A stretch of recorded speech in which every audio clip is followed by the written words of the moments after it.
Hello friends, आज हम इस वीडियो में बात करने वाले हैं UPSC civil services examination prelims के 2020 का जो पेपर हुआ था जीएस पेपर फर्स्ट, उसके बारे में हम बात करने वाले हैं यहाँ पर इस वीडियो में। उसके हम क्वेश्चन आंसर्स को यहाँ पर सॉल्व करने वाले हैं, यानी कि मैं आपको जो है हर एक क्वेश्चन के जो है यहाँ पर आंसर आपको बताऊंगा। तो यहाँ पर आप वीडियो को पूरा जरूर देखिएगा अगर आप इस एग्जाम को देने वाले हैं। बाकी अदरवाइज आप इसकी डिटेल्स जानते होंगे। जो आपको टाइम दिया जाता है इस पेपर के लिए 2 घंटे का दिया जाता है, और जो पेपर होता है जीएस पेपर फर्स्ट वो 200 मार्क्स का होता है। तो यहाँ पर ये जो पेपर है वो 2020 का है, यानी कि 2020 अक्टूबर में जो पेपर हुआ था उसका पेपर ये है। तो यहाँ पर हम देखते हैं इसके क्वेश्चन जो हैं, इसके आंसर यहाँ पर हम देखने वाले हैं। तो यहाँ पर आप जानते होंगे ये पेपर जो है वो यूपीएससी सिविल सर्विसेज के लिए होता है, जिसमें आईएएस आईपीएस जैसी 24 पोस्टों के लिए ये एग्ज़ाम कंडक्ट कराया जाता है। तो यहाँ पर हम क्वेश्चंस देखते हैं। तो जैसे पहला क्वेश्चन है, यहाँ पर जो आपके क्वेश्चंस हैं इसमें आपके 4 ऑप्शन दिए हुए हैं, और यहाँ पर जो है आपको कोई एक यहाँ पर सही देकर टिक, यानी कि उसमें आंसर शीट में आपको सर्कल करना होता है। तो यहाँ पर फर्स्ट क्वेश्चन है, निम्नलिखित कथनों पर विचार कीजिए। तो इसमें आपको 4 पॉइंट दिए हुए हैं। तो यहाँ पर जो 4 पॉइंट दिए हुए हैं इसके आधार पर आपको जो है इसका आंसर बताना है। तो जैसे पहला पॉइंट है, आधार मेटा डेटा को 3 महीने से अधिक संग्रहित नहीं रखा जा सकता है। तो यहाँ पर आपके जो क्वेश्चन पूछे जाते हैं ये करंट अफेयर्स से रिलेटेड भी होते हैं, जो कि आपसे पूछे जाते हैं। तो यहाँ पर जो करंट अफेयर्स के क्वेश्चन है उसको आप इग्नोर कर सकते हैं, क्योंकि जो करंट अफेयर्स का टॉपिक है वो हमेशा चेंज होता रहता है, पर ईयर चेंज होता है। तो यहाँ पर हम देखते हैं इसका फर्स्ट क्वेश्चन जो है। तो यहाँ पर आपको 4 पॉइंट दिए हैं। यहाँ पर मैं पॉइंट्स नहीं पढ़ूंगा, क्योंकि यहाँ पर इससे आपका ही टाइम वेस्ट होगा। आप वीडियो में वैसे पॉइंट्स पढ़ सकते हैं पॉज करके, तो यहाँ पर मैं इसको नहीं पढ़ने वाला हूँ। तो यहाँ पर मैं डायरेक्टली आपको आंसर बताऊंगा। जैसे क्वेश्चन नंबर फर्स्ट है, तो इसका यहाँ पर आंसर जो होगा वो यहाँ पर हो जाएगा ऑप्शन बी। केवल दूसरा और चौथा पॉइंट यहाँ पर सही है इस क्वेश्चन के बेस पर। तो यहाँ पर आप इसको देख सकते हैं। नेक्स्ट क्वेश्चन है यहाँ पर क्वेश्चन नंबर 2। क्वेश्चन नंबर 2 है यहाँ पर, राज्यसभा की लोकसभा की समान शक्तियाँ किस क्षेत्र में हैं। तो क्वेश्चन नंबर 2 का राइट आंसर है यहाँ पर ऑप्शन बी, संविधान में संशोधन करने के विषय में राज्यसभा और लोकसभा की शक्तियाँ समान है। क्वेश्चन नंबर 3 यहाँ पर इसमें आपको 4 पॉइंट दिए हुए हैं। तो जैसा कि मैंने कहा यहाँ पर जो पॉइंट्स वाले क्वेश्चन है यहाँ पर मैं इनको नहीं पढ़ूंगा, ताकि आपका जो है टाइम वेस्ट ना हो और वीडियो लंबा ना हो जाए। तो यहाँ पर जो है थर्ड क्वेश्चन है, इसका यहाँ पर जो आंसर होगा वो यहाँ पर थर्ड क्वेश्चन में आंसर हो जाएगा इसका ऑप्शन डी। 1, 2 और 4 यहाँ पर इसके जो पॉइंट्स हैं वो यहाँ पर सही है। नेक्स्ट क्वेश्चन नंबर 4, निम्नलिखित मूल अधिकारों में के किस संवर्ग में अस्पृश्यता के रूप में किए गए विभेदन के विरुद्ध संरक्षण समाविष्टि है। तो यहाँ पर आपका जो राइट आंसर होगा क्वेश्चन नंबर 4 में वो हो जाएगा यहाँ पर ऑप्शन डी, समता का अधिकार। क्वेश्चन नंबर 5, भारत में न्यायपालिका का कार्यपालिका से पृथककरण किससे व्यादेशित है। तो क्वेश्चन नंबर 5 में राइट आंसर है ऑप्शन बी, राज्य की नीति निदेशक तत्व द्वारा। नेक्स्ट है क्वेश्चन नंबर 6, वित्त मंत्री संसद में बजट प्रस्तुत करते हुए उसके साथ अन्य प्रलेख भी प्रस्तुत करते हैं, जिसमें बृहद आर्थिक रूपरेखा विवरण the macro economic framework statement भी सम्मिलित रहता है। यह पूर्वोक्त प्रलेख निम्न आदेशन के कारण प्रस्तुत किया जाता है। तो इसमें आपके जो ऑप्शन यहाँ पर राइट होगा वो हो जाएगा यहाँ पर ऑप्शन डी, राजकोषीय उत्तरदायित्व एवं बजट का प्रबंधन अधिनियम 2003 के प्रावधानों के कारण। नेक्स्ट क्वेश्चन है क्वेश्चन नंबर 7, परिभाषा से संवैधानिक सरकार का अर्थ है। तो क्वेश्चन नंबर 7 का यहाँ पर राइट आंसर हो जाएगा ऑप्शन डी, सीमित सरकार। नेक्स्ट क्वेश्चन है क्वेश्चन नंबर 8, मूल अधिकारों के अतिरिक्त भारत के संविधान का निम्नलिखित में से कौन सा भाग मानव अधिकारों की सार्वभौम घोषणा 1948 यानी कि universal declaration of human rights 1948 के सिद्धांतों एवं प्रावधानों को प्रतिबिंबित करता है। तो इसमें पहला है उद्देशिका, दूसरा है राज्य की नीति निर्देशक तत्व, तीसरा है मूल कर्तव्य। तो यहाँ पर 8वें क्वेश्चन में जो राइट आंसर होगा वो हो जाएगा ऑप्शन डी। यहाँ पर तीनों ही पॉइंट्स इसके सही हैं। नेक्स्ट क्वेश्चन है क्वेश्चन नंबर 9। क्वेश्चन नंबर 9 जो है इसमें यहाँ पर आपको डायरेक्ट आंसर बता दूं, तो यहाँ पर क्वेश्चन नंबर 9 में जो राइट आंसर हो जाएगा वो हो जाएगा ऑप्शन ए, केवल 1 और 2 पॉइंट यहाँ पर सही है, यानी कि पहला और दूसरा। नेक्स्ट क्वेश्चन है क्वेश्चन नंबर 10, निम्नलिखित युग्मों पर विचार कीजिए। तो यहाँ पर आपको जो है ये पॉइंट्स दिए हुए हैं, इसमें जो है कौन सा मेल खा रहा है ये आपको बताना है, सही सुमेलित कौन सा है ये आपको बताना है। तो क्वेश्चन नंबर 10 का राइट आंसर हो जाएगा ऑप्शन सी, पहला और तीसरा जो है यहाँ पर सही सुमेलित है, जो कि इसका राइट आंसर हो जाएगा ऑप्शन सी। नेक्स्ट क्वेश्चन है क्वेश्चन नंबर 11, संसदीय व्यवस्था वाली सरकार वह होती है जिसमें। तो क्वेश्चन नंबर 11 में राइट आंसर हो जाएगा यहाँ पर ऑप्शन बी, सरकार संसद के प्रति उत्तरदायी होती है और उसके द्वारा हटाई जा सकती है। क्वेश्चन नंबर 12, भारत के संविधान का कौन सा भाग कल्याणकारी राज्य के आदर्श की घोषणा करता है। तो इसमें राइट आंसर हो जाएगा क्वेश्चन नंबर 12 में ऑप्शन ए, राज्य की नीति निर्देशक तत्व। क्वेश्चन नंबर 13 है, तो यहाँ पर आपको पॉइंट्स दिए हुए हैं 2, इसके आधार पर क्वेश्चन नंबर 13 का राइट आंसर हो जाएगा ऑप्शन बी, केवल दूसरा पॉइंट यहाँ पर इसके लिए सही है। नेक्स्ट क्वेश्चन है क्वेश्चन नंबर 14। क्वेश्चन नंबर 14 है, गांधीवाद और मार्क्सवाद के बीच समान सहमति पाई जाती है, यह निम्नलिखित में से कौन सी है? तो 14 का राइट आंसर हो जाएगा ऑप्शन ए, एक अंतिम लक्ष्य के रूप में राज्य विहीन समाज। क्वेश्चन नंबर 15, भारत के संदर्भ में नौकरशाही का निम्नलिखित में से कौन सा उपयुक्त चरित्र चित्रण है? तो क्वेश्चन नंबर 15 का राइट आंसर हो जाएगा ऑप्शन डी, लोक नीति को कार्यान्वित करने वाला अभिकरण। क्वेश्चन नंबर 16, भारत के संविधान की उद्देशिका, तो यहाँ पर 16 में राइट आंसर हो जाएगा ऑप्शन डी, संविधान का भाग किंतु उसके अन्य भागों से स्वतंत्र होकर उसका कोई विधिक प्रभाव नहीं है। क्वेश्चन नंबर 17, स्वर्ण ट्रांस यानी कि रिजर्व ट्रांस निर्दिष्ट करता है, तो क्वेश्चन नंबर 17 में राइट आंसर हो जाएगा ऑप्शन डी, IMF द्वारा इसके सदस्यों को प्रदत्त एक साख प्रणाली को स्वर्ण ट्रांस निर्दिष्ट करता है। क्वेश्चन नंबर 18 है, भारत के संदर्भ में संविधान के भाग 4 में अंतर्विशिष्ट प्रावधानों के संदर्भ में निम्नलिखित कथनों में से कौन सा सही है? तो यहाँ पर आपको जो है 3 पॉइंट्स दिए हुए हैं, इसके आधार पर जो इसका राइट आंसर हो जाएगा क्वेश्चन नंबर 18 का, तो यहाँ पर क्वेश्चन नंबर 18 का राइट आंसर हो जाएगा ऑप्शन डी, दूसरा और तीसरा पॉइंट इसमें सही है, वे किसी भी न्यायालय द्वारा परिवर्तनीय नहीं होंगे, इस भाग में अधिकथित सिद्धांत राज्य के द्वारा कानून बनाने को प्रभावित करेंगे। नेक्स्ट क्वेश्चन है क्वेश्चन नंबर 19, निम्नलिखित कथनों पर विचार कीजिए, तो यहाँ पर आपको 2 पॉइंट दिए हुए हैं, 2 कथन दिए हुए हैं, तो क्वेश्चन नंबर 19 में राइट आंसर हो जाएगा ऑप्शन डी, ना तो एक और ना ही 2, यानी कि दोनों ही पॉइंट्स यहाँ पर आपके सही नहीं हैं। नेक्स्ट क्वेश्चन है क्वेश्चन नंबर 20। क्वेश्चन नंबर 20 है, निम्नलिखित कथनों पर विचार कीजिए, तो यहाँ पर आपको 3 पॉइंट दिए हुए हैं 20 में, तो यहाँ पर इसमें आपका सही आंसर हो जाएगा ऑप्शन सी, केवल 1 और 3, पहला और तीसरा पॉइंट यहाँ पर बिल्कुल सही है। नेक्स्ट है क्वेश्चन नंबर 21, भारत के इतिहास के संदर्भ में निम्नलिखित नियमों पर विचार कीजिए, तो यहाँ पर आपको 3 पॉइंट दिए हुए हैं, इससे मिलते हुए जो है आपको सुमिलित जो है आपको बताना है, तो 21 में इसका राइट आंसर हो जाएगा यहाँ पर ऑप्शन बी, केवल दूसरा और तीसरा पॉइंट जो है यहाँ पर सही सुमिलित हैं, ये इसका राइट आंसर हो जाएगा। नेक्स्ट क्वेश्चन है क्वेश्चन नंबर 22, भारत के धार्मिक इतिहास के संदर्भ में निम्नलिखित कथनों पर विचार कीजिए, तो यहाँ पर आपको 3 पॉइंट दिए हुए हैं, तो क्वेश्चन नंबर जो 22 है इसका राइट आंसर यहाँ पर हो जाएगा क्वेश्चन नंबर 22 में ऑप्शन बी, दूसरा और तीसरा पॉइंट यहाँ पर इसके सही आंसर है। नेक्स्ट है क्वेश्चन नंबर 23। क्वेश्चन नंबर 23 है, निम्नलिखित में से कौन सा कथन औद्योगिक क्रांति के द्वारा 19वीं शताब्दी के पूर्वार्ध में भारत पर पड़े प्रभाव की सही व्याख्या करता है? 23 का राइट आंसर हो जाएगा यहाँ पर ऑप्शन ए, भारतीय दस्तकारी उद्योग नष्ट हो गए थे। क्वेश्चन नंबर 24, भारत के इतिहास में निम्नलिखित घटनाओं पर विचार कीजिए, तो यहाँ पर जो है आपको 4 घटनाएं दी हुई हैं, तो यहाँ पर जो 24 है यहाँ पर इसका राइट आंसर हो जाएगा ऑप्शन सी, यहाँ पर आपको बताना है कि जो प्राचीन काल से आरंभ करके यहाँ पर इसको सही बताना है, तो 24 में इसका राइट आंसर है ऑप्शन सी, दूसरा, चौथा और पहला और तीसरा, इस तरह से जो है ये प्राचीन काल से आरंभ होकर चलते हैं। Question number 25। क्वेश्चन नंबर 25 है, निम्नलिखित में से कौन सा उपवाक्य उत्तर हर्षकालीन स्रोतों में प्रायः उल्लिखित हुंडी के स्वरूप की परिभाषा बताता है? तो 25 में राइट आंसर हो जाएगा ऑप्शन सी, विनिमय पत्र। क्वेश्चन नंबर 26, स्वतंत्रता संग्राम के समय लिखी गई सखाराम गणेश दौस्कर की पुस्तक देशेर कथा के संदर्भ में निम्नलिखित कथनों पर विचार कीजिए, तो यहाँ पर आपको 3 पॉइंट दिए हुए हैं, तो 26 में राइट आंसर हो जाएगा ऑप्शन डी, पहला, दूसरा और तीसरा, यहाँ पर तीनों ही पॉइंट इसके लिए सही है।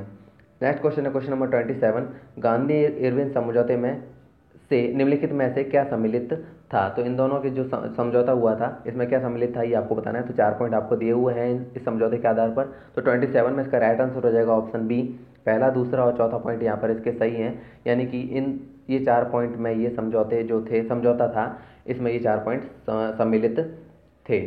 क्वेश्चन नंबर 28 है, अस्पृश्य समुदाय के लोगों को लक्षित कर प्रथम मासिक पत्रिका विटाल विध्वंसक किसके द्वारा प्रकाशित की गई थी? 28 का राइट आंसर हो जाएगा यहाँ पर option A, Gopal Baba Walankar.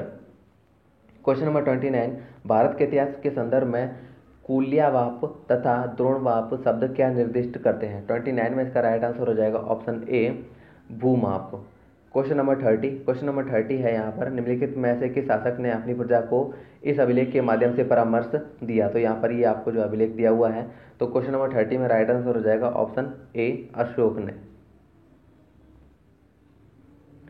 Question number 31, Bharat के सांस्कृतिक इतिहास के संदर्भ में पारमिता शब्द का सही विवरण निम्नलिखित में से कौन सा है? तो 31 में राइट आंसर हो जाएगा यहाँ पर ऑप्शन सी, परिपूर्णता है जिनकी प्राप्ति से बोधिसत्व पथ प्रशस्त हुआ। क्वेश्चन नंबर 32 है, भारतीय इतिहास के संदर्भ में 1884 का रखमाबाई मुकदमा किस पर केंद्रित था? तो यहाँ पर आपको 3 पॉइंट दिए हुए हैं, इसमें से कौन सा सही है आपको बताना है। 32 में इसका राइट आंसर हो जाएगा ऑप्शन बी, दूसरा और तीसरा पॉइंट यहाँ पर जो है इसका सही है। क्वेश्चन नंबर 33, निम्नलिखित में से किस कारण से भारत में 20वीं शताब्दी के आरंभ में नील की खेती का ह्रास यानी कि कमी हुई? तो यहाँ पर 33 का राइट आंसर हो जाएगा ऑप्शन बी, नई खोजों के कारण विश्व बाजार में इसका अलाभकर होना। क्वेश्चन नंबर 34 है, वेलेज़ली ने कलकत्ता में फोर्ट विलियम कॉलेज की स्थापना किस लिए की थी? तो 34 में राइट आंसर हो जाएगा यहाँ पर ऑप्शन डी, वह ब्रिटिश नागरिकों को भारत में प्रशासन हेतु प्रशिक्षित करना चाहता था। क्वेश्चन नंबर 35, भारत के इतिहास के संदर्भ में उलगुलान अथवा महान उपद्रव निम्नलिखित में से किस घटना का विवरण था? तो 35 में राइट आंसर हो जाएगा यहाँ पर ऑप्शन डी, 1899-1900 के बिरसा मुंडा विद्रोह का। क्वेश्चन नंबर 36 में है यहाँ पर प्राचीन भारत के विद्वानों साहित्यकारों के संदर्भ में निम्नलिखित कथनों पर विचार कीजिए। तो 36 में जो इसका राइट आंसर हो जाएगा वो होगा ऑप्शन सी, केवल तीसरा पॉइंट यहाँ पर इसका सही है।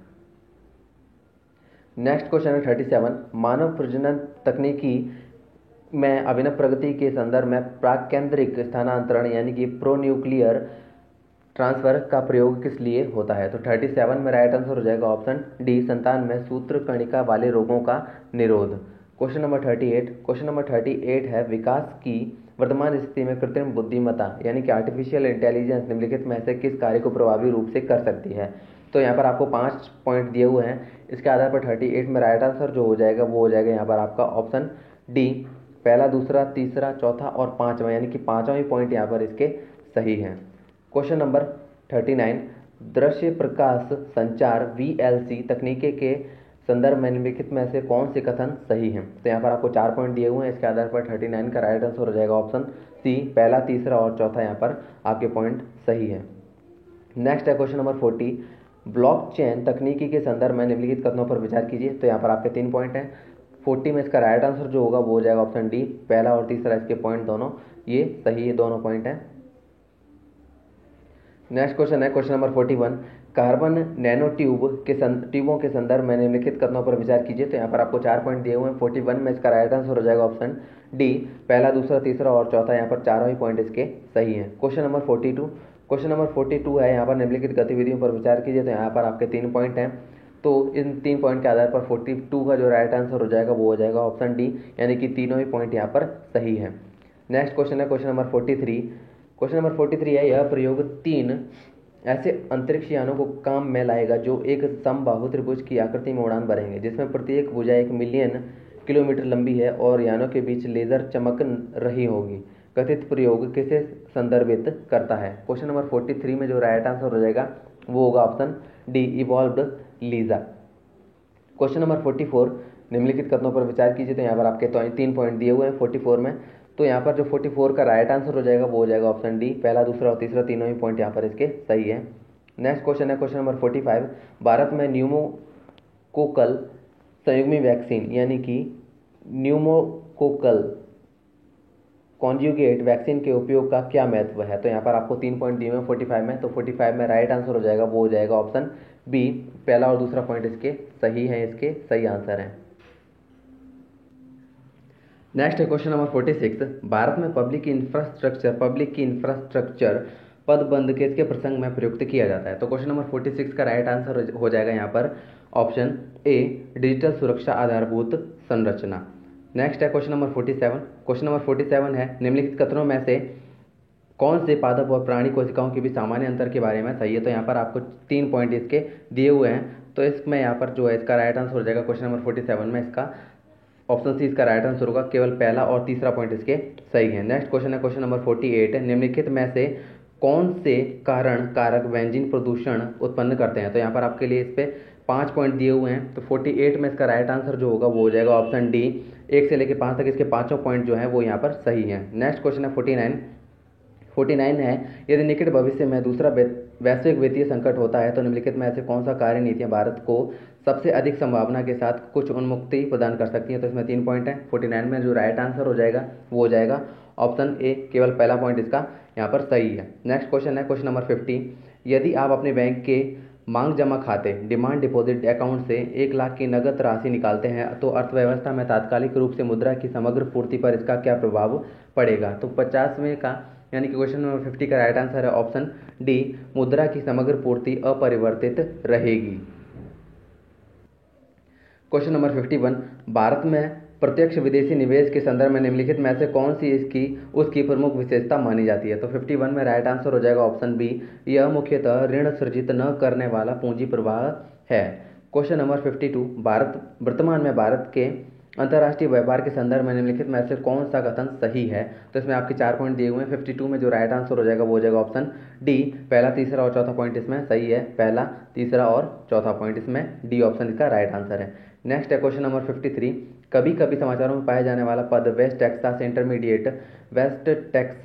इंटरमीडिएट निम्नलिखित में से किस एक पदार्थ की श्रेणी से संबंधित है। तो 53 में इसका राइट आंसर होगा वो होगा ऑप्शन ए, कच्चे तेल की।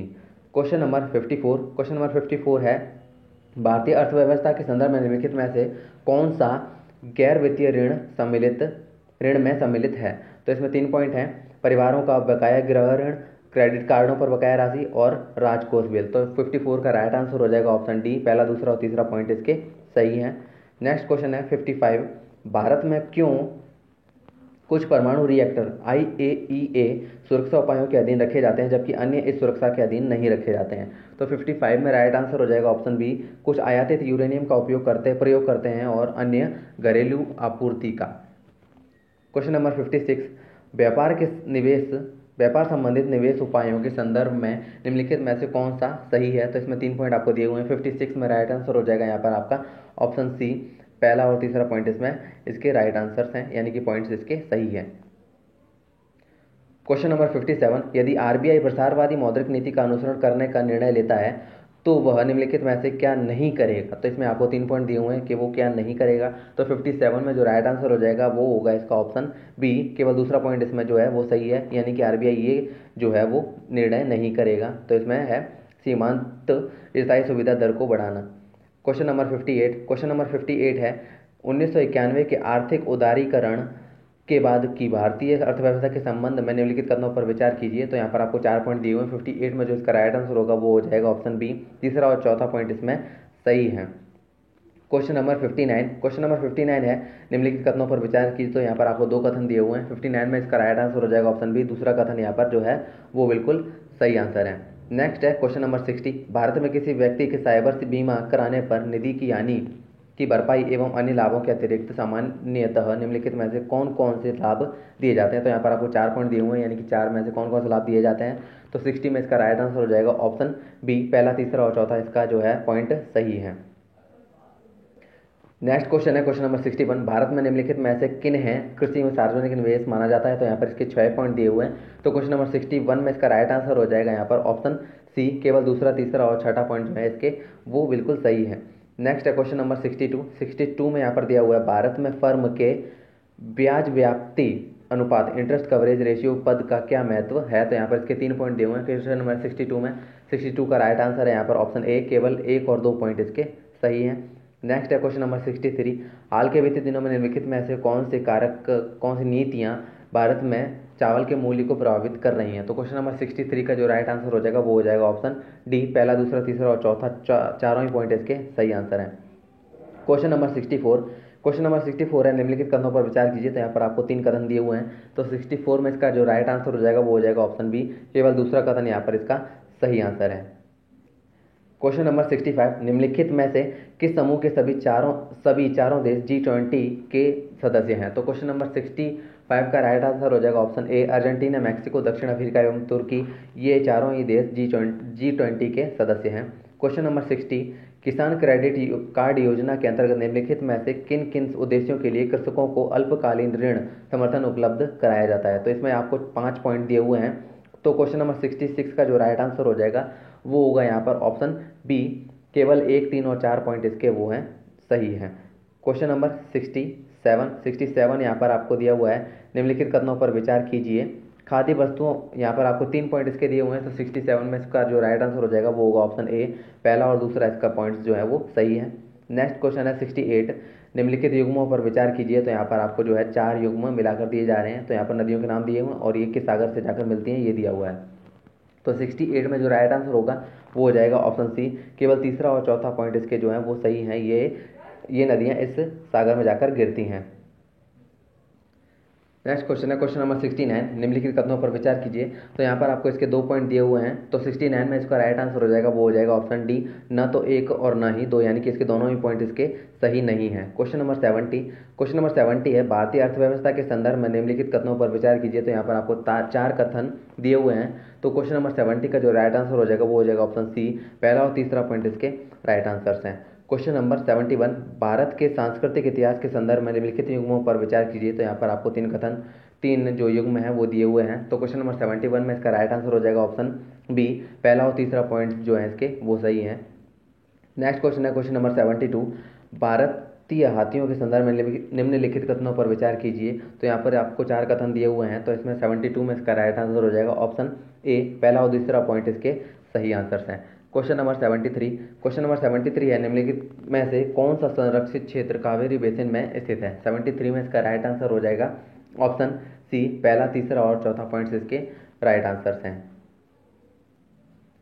क्वेश्चन नंबर 74, भारत की जैव विविधता के संदर्भ में Ceylon frogmouth, coppersmith barbet, grey chinned minivet और हाइड थ्रोटेड रेड स्टार्ट क्या है। तो 74 में इसका राइट आंसर हो जाएगा वो होगा यहाँ पर ऑप्शन ए, ये एक पक्षी हैं, ये सारे पक्षी की प्रजातियां हैं। क्वेश्चन नंबर 75, भारतीय अनुमृग बारहसिंगा की उस उपजाति जो पक्की भूमि पर फलती फूलती है और केवल घास बख्शी है के संरक्षण के लिए निम्नलिखित में से कौन सा संरक्षित क्षेत्र प्रसिद्ध है। तो 75 में राइट आंसर हो जाएगा यहाँ पर ऑप्शन ए, कान्हा राष्ट्रीय उद्यान।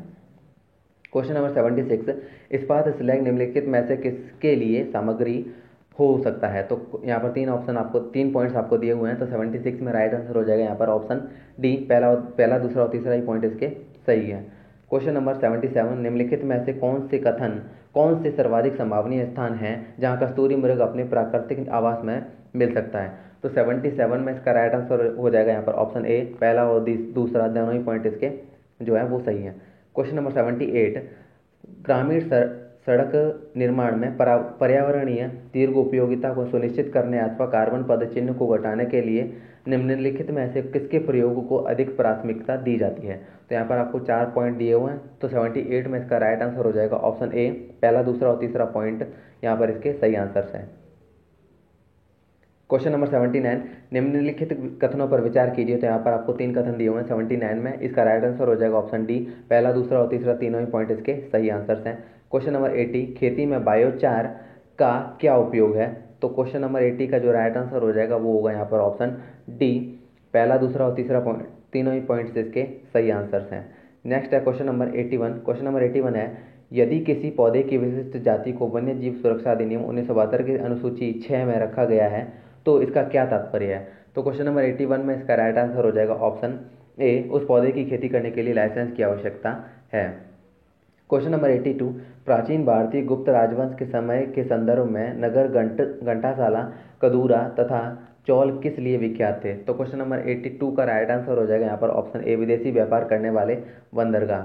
क्वेश्चन नंबर 83, कृषि में शून्य जुताई का क्या लाभ है। तो क्वेश्चन नंबर 83 में यहाँ पर आपको 3 पॉइंट दिए हुए हैं, इसका राइट आंसर हो जाएगा ऑप्शन डी, पहला दूसरा और तीसरा तीनों ही पॉइंट इसके राइट आंसर्स हैं। क्वेश्चन नंबर 84, भारत की जैव ईंधन की राष्ट्रीय नीति के अनुसार जैव ईंधन के उत्पादन के लिए निम्नलिखित में से किन का उपयोग कच्चे माल के रूप में हो सकता है। तो यहाँ पर आपको 6 पॉइंट दिए हुए हैं। 84 में इसका राइट आंसर हो जाएगा यहाँ पर ऑप्शन ए, पहला दूसरा पांचवा और छठा पॉइंट इसके राइट आंसर्स हैं। क्वेश्चन नंबर 85 है, निम्नलिखित में से कौन सा कथन कार्बन के सामाजिक मूल्य पद का सर्वोत्तम रूप से वर्णन करता है। आर्थिक मूल्य के रूप में यह निम्नलिखित में से किसका माप है। तो क्वेश्चन नंबर 85 में इसका राइट आंसर होगा ऑप्शन ए, प्रदत्त वर्ष में 1 टन कार्बन डाइऑक्साइड के उत्सर्जन से होने वाली दीर्घकालीन क्षति। क्वेश्चन नंबर 86 है, भारत में दालों के उत्पादन के संदर्भ में निम्नलिखित कथनों पर विचार कीजिए। तो यहाँ पर आपको 3 पॉइंट दिए हुए हैं इसके लिए। तो 86 में राइट आंसर हो जाएगा यहाँ पर ऑप्शन ए, केवल पहला पॉइंट इसका राइट है। क्वेश्चन नंबर 87, क्वेश्चन नंबर 87 है, यह फसल उपोष्ण प्रकृति की है, उसके लिए कठोर पाला हानिकारक है। विकास के लिए उसे कम से कम 210 पाला रहित दिवसों और 50 से 100 सेंटीमीटर वर्षा की आवश्यकता पड़ती है। हल्की सुअपवाहित मृदा जिसमें नमी धारण करने की क्षमता है, उसकी खेती के लिए आदर्श रूप से अनुकूल है। यह फसल निम्नलिखित में से कौन सी है? तो क्वेश्चन नंबर 87 में इसका राइट आंसर हो जाएगा ऑप्शन ए, कपास की फसल। क्वेश्चन नंबर 88 है, सौर जल पंपों के संदर्भ में निम्नलिखित कथनों पर विचार कीजिए। तो यहाँ पर इसके दो पॉइंट दिए हुए हैं, तो 88 में राइट आंसर हो जाएगा ऑप्शन डी, ना तो एक ना ही दो, यहाँ पर दोनों ही पॉइंट इसके सही नहीं है। नेक्स्ट क्वेश्चन है क्वेश्चन नंबर 89 है, भारत में गन्ने की खेती में वर्तमान प्रवृत्तियों के संदर्भ में निम्नलिखित कथनों पर विचार कीजिए। तो यहाँ पर आपको 4 कथन दिए हुए हैं, इसके आधार पर आपको जो इसके 4 आंसर्स हैं, तो 89 में इसका राइट आंसर हो जाएगा, 89 में इसका जो राइट आंसर होगा वो हो जाएगा यहाँ पर ऑप्शन सी, पहला और चौथा पॉइंट इसके सही आंसर्स हैं। क्वेश्चन नंबर 90 है, भारत के संदर्भ में निम्नलिखित में से किस पद्धति को पारितंत्र अनुकूली कृषि माना जाता है? तो इसके 4 पॉइंट दिए हुए हैं आपको। क्वेश्चन नंबर 90 में जो राइट आंसर हो जाएगा वो हो जाएगा ऑप्शन डी, पहला, दूसरा, तीसरा और चौथा ही पॉइंट इसके सही हैं। क्वेश्चन नंबर 91 है, कृषि में फर्टिगेशन के क्या लाभ हैं? तो इसके 4 पॉइंट दिए हुए हैं। 91 में इसका राइट आंसर हो जाएगा ऑप्शन सी, पहला, तीसरा और चौथा इसके राइट आंसर्स हैं। क्वेश्चन नंबर 92, निम्नलिखित खनिजों पर विचार कीजिए। तो यहाँ पर आपको 4 खनिज दिए हुए हैं। तो क्वेश्चन है, भारत में उपयुक्त में से कौन सा आधिकारिक रूप से नामित प्रमुख खनिज है? तो क्वेश्चन नंबर 92 का राइट आंसर हो जाएगा ऑप्शन डी, दूसरा, तीसरा और चौथा, इसमें चारों ही खनिज जो हैं वो प्रमुख खनिज हैं। नेक्स्ट है क्वेश्चन नंबर 93, महासागर औसत तापमान ओशन मीन टेम्परेचर के संदर्भ में निम्नलिखित में से कौन सा कथन सही है? तो यहाँ पे इसके 2 कथन दिए हुए हैं। 93 में इसका राइट आंसर हो जाएगा ऑप्शन बी, केवल दूसरा कथन इसमें सही आंसर है।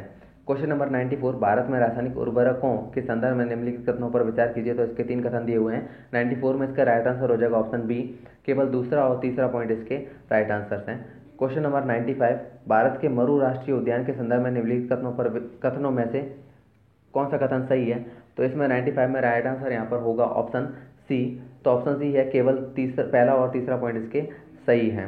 नेक्स्ट है क्वेश्चन नंबर 96, सियाचिन हिमनद कहाँ स्थित है? तो सियाचिन हिमनद जो है वो इसका 96 का जो राइट आंसर होगा वो होगा ऑप्शन डी, नुब्रा घाटी के उत्तर में। क्वेश्चन नंबर 97, भारत के इतिहास के संदर्भ में निम्नलिखित कथनों पर युग्मों पर विचार कीजिए। तो यहाँ पर आपको 4 युग्म दिए हुए हैं। तो यहाँ पर जो है प्रसिद्ध स्थल दिए हुए हैं और उसके सामने वर्तमान राज्य दिए हुए हैं, यानी कि ये प्रसिद्ध स्थल किस राज्य में स्थित है ये आपको दिया हुआ है। तो 97 में इसका राइट आंसर होगा वो हो जाएगा ऑप्शन ए, पहला और जो तीसरा पॉइंट है वो इसका सही है। नेक्स्ट क्वेश्चन है क्वेश्चन नंबर 98, निम्नलिखित कथनों पर विचार कीजिए। तो यहाँ पर आपको 3 कथन दिए हुए हैं। तो 98 में राइट आंसर हो जाएगा ऑप्शन बी, केवल दूसरा और तीसरा पॉइंट इसमें राइट आंसर्स हैं।